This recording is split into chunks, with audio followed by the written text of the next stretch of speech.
تو اندر کی سوچ انسان کو چلاتی ہے. وہ غلط فٹ ہو جائے تو غلط چلتا ہے، وہ صحیح فکس ہو جائے تو وہ صحیح چلتا ہے، پھر وہ ہر چیز سے ٹکر لے لیتا ہے. سوچ بن جائے. فرعون دنیا میں واحد انسان گزرا ہے جس نے کہا میں خدا ہوں.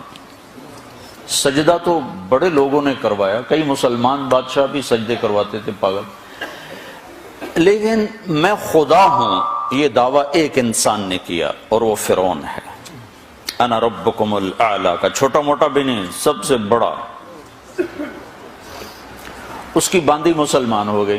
اب عورت کمزور اور باندی ہو تو اور کمزور. زر خریدی ہوئی، خرید اس زمانے لوگ خریدے جاتے تھے، بیچے جاتے تھے جنگوں میں، تو وہ خریدی ہوئی.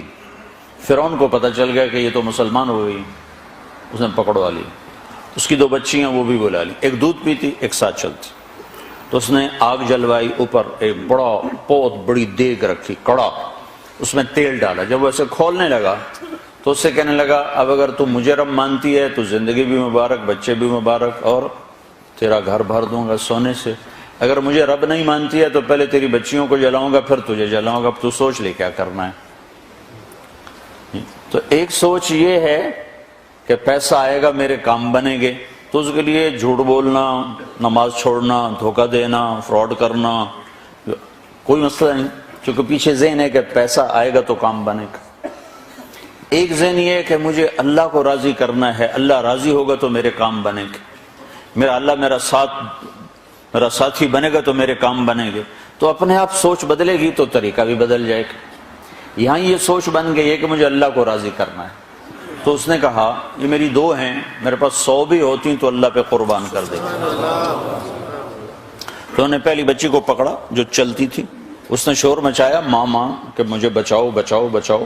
ماں کے آگے بچی جلنے جا رہی ہو، عورتیں سن رہی ہیں، تو کس ماں کا جگر ہے جو یہ دیکھ سکے، یہ برداشت کر سکے؟ ایمان اعلیٰ چیز. تو انہوں نے سامنے ڈال دیا، ایسے جیسے مچھلی کو نہیں تیل میں ڈالتے تو فرائی ہوتی ہے، تو ایسے ایک دم پوری فرائی ہو گئی، تو جل کے کوئلہ ہوئی. تو جب ماں کا کلیجہ پھٹا غم سے، ایک آنسو نہیں ٹپکا. صبر کی تصویر اندر تو اندر ہی ہو تو پھٹ گئی. کم غر صبرک وابتسامک صاحبا لما رآہ وفی الحشا ما لا یرا. تو اندر جب پھٹا تو اللہ پاک کی رحمت جوش میں آئی اور اللہ نے ایسے غیب کا پردہ ہٹایا اور ماں نے اپنی بچی کی روح کو نکلتے دیکھا.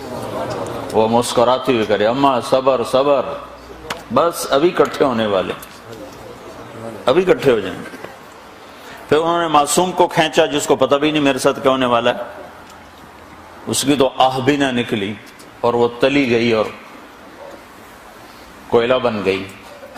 اور ماں کھڑی ہوئی ہے، ایک بول پہ بچا سکتی، ایک بول کفر کا بول لیتی اور گھر جا کے توبہ کر لیتی تو راستہ موجود ہے، راستہ موجود ہے.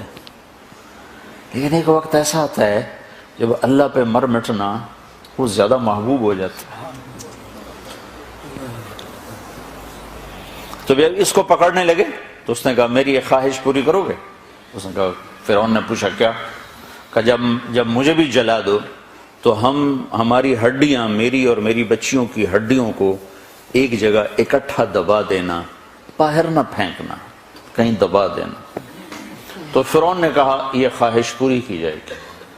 اس کو بھی جلا دیا، ہڈیاں دبا دیں. ہمارے نبی اور موسیٰ علیہ السلام میں 2000 سال کا فاصلہ ہے. پھر 40 سال نبوت کے، 40 سال وہ، پھر 10 سال بعد معراج، 50 سال. 2000 پہ 50 سال گزر چکے ہیں. جب آپ کی سواری فلسطین پر پہنچی، آپ معراج کے لیے جا رہے ہیں، مکہ سے اٹھایا، مدینہ پہنچایا، 2 نفل پڑھائے، پھر فلسطین پہنچایا تو وہاں سے مصر قریب ہو جاتا ہے، تو وہاں سے آپ کو جنت کی خوشبو آئی. تو آپ نے جبریل سے پوچھا کہ مالی اشم ریح الجنہ، یہ کیا ہوا، مجھے جنت کی خوشبو آ رہی، یہ کہاں سے آ رہی؟ تو جبریل نے بتایا یا رسول اللہ فرعون کی باندی اپنی بیٹیوں سمیت جہاں دفن ہے یہ خوشبو وہاں سے آ رہی ہے، جس دن دفن کیا تھا اس دن سے آج تک یہ آ رہی ہے، اور یہ آسمان تک جاتی ہے۔ کتنا زمانہ گزر چکا ہے؟ 2000 سال پہ 50 برس مزید گزر چکے ہیں، اور وہ خوشبو آج تک ویسے ہی آ رہی ہے۔ تو اب اس عورت کو اتنی بڑی قربانی پہ کس چیز نے اٹھایا؟ سوچ، ذہن بن گیا کہ مجھے اللہ کو راضی کرنا۔